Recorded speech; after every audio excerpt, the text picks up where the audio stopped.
फरमाएं। अगला सवाल, ये सवाल फारूक अहमद साहब पीरजादे, इन्होंने कहा है मौलाना साहब मैं बोपोड़ी पूना से ही ताल्लुक़ रखता हूँ, लेकिन तकरीबन मुझे 15 साल हो चुके हैं। मैं सऊदी अरब में रहता हूँ, जिद्दा में काम करता हूँ और मैं हमेशा आपके डेली सबक को सुनता हूँ जो मुझे बोपोड़ी ग्रुप के तरफ से मिलते रहते हैं। मैं आपके बयानात से बहुत ज़्यादा मुतासिर हुआ हूँ। हर छुट्टी में आपसे मिलने का मैं सोचता हूँ, लेकिन मसरूफ़ियत की वजह से मुलाकात नहीं हो पाती है। मैं आपसे एक मसले का हल पूछना चाहता हूँ। मेरा मसला ये है कि 4 महीने पहले मेरी वालिदा मोहतरमा का इंतकाल हो चुका है और वालिदा मोहतरमा ने इंतकाल से पहले एक वसीयत बनाई थी जिसके मुताबिक उनके कुछ पैसे 2 बेटी और 2 बेटों के दरमियान में बराबर यानी 4 हिस्से करके तकसीम किए जाए। उनके सारे पैसे मेरे पास में ही रहते हैं। अब मसला ये है कि हमारे बड़े भाई साहब कहते हैं कि पैसों की तकसीम शरीयत के मुताबिक होनी चाहिए, 2 हिस्से बेटों के और एक हिस्सा वो दोनों बहनों को देना चाहिए। तो अब आप मुझे बताइए कि मैं क्या करूं? बड़े भाई साहब जैसा कहते हैं उनके मुताबिक अमल करूं या वालिदा मोहतरमा ने जो वसीयत की थी उसके मुताबिक अमल करूं?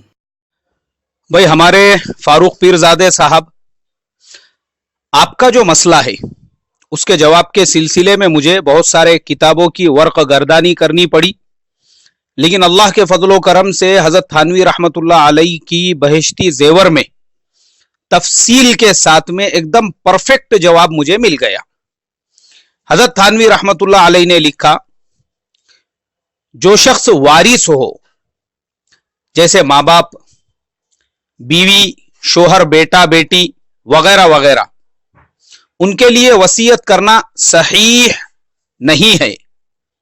अलबत्ता जिस रिश्तेदार का उस माल में कोई भी हिस्सा ना हो या रिश्तेदार ही ना हो, कोई गैर हो, तो उसके लिए वसीयत करना दुरुस्त है, लेकिन वो वसीयत भी 1/3 यानी 33% से ज्यादा की नहीं होनी चाहिए।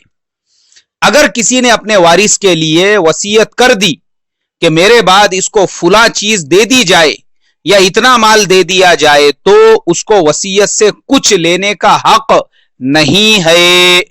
अलबत्ता अगर दूसरे तमाम वारिस राजी हो जाए तो फिर दे देना जायज है। इसी तरह अगर किसी के लिए 1/3 से ज्यादा यानी 33% से ज्यादा की वसीयत की, उसका भी यही हुक्म है कि अगर सब वारिस बखुशी राजी हो जाए तो उसको 1/3 से ज्यादा मिलेगा, वरना सिर्फ 1/3 माल मिलेगा यानी 1/3, और नाबालिगों की इजाजत का किसी सूरत में भी एतबार नहीं है। इसका खूब ख्याल रखा जाए। हमारे पीरजादे साहब, मुझे लगता है इंशाअल्लाह आपके जवाब जो है वो अच्छी तरह से समझ में आ गया होगा।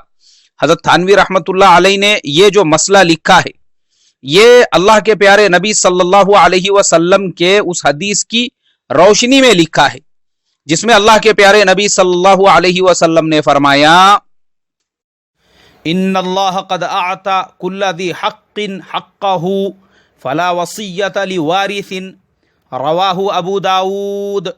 हदीस नंबर 2870, व तिर्मिज़ी हदीस नंबर 2120, वन्नसाई हदीस नंबर 4641, व इब्ने माजाह हदीस नंबर 2713।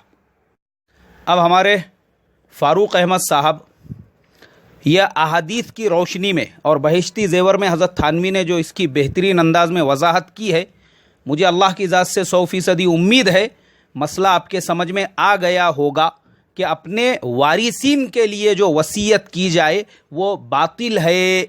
इसलिए बेहतर ये होगा कि अब आगे की जो प्रोसेसिंग है कि किस वारिस को क्या हिस्सा मिलेगा, आप किसी मुअतबर दारुल इफ्ता से कांटेक्ट कीजिए, उनको पूरे वारिसीन की लिस्ट दिखाइए कि आपके वारिसीन कितने हैं, क्योंकि आपने जो मेल मुझे किया उसमें सिर्फ आपने 2 भाई 2 बहनों का तस्करा किया।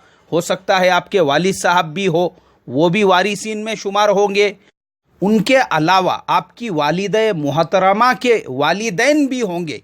तो ये ایک ایسی پروسیسنگ ہے، کیونکہ میراث کے جو مسائل ہے اس کے لیے آپ کو بیٹھ کر کسی مفتی کے پاس سب کے نام لکھانے پڑیں گے، پھر وہ دارالافتاء آپ کو بہترین انداز میں کس کے حصے میں کیا آئے گا وہ تحریری طور پر ان کے اسٹیمپ اور سگنیچر کے ساتھ میں دے گا، تو انشاءاللہ وہ بات آپ کے لیے معتبر ہوگی۔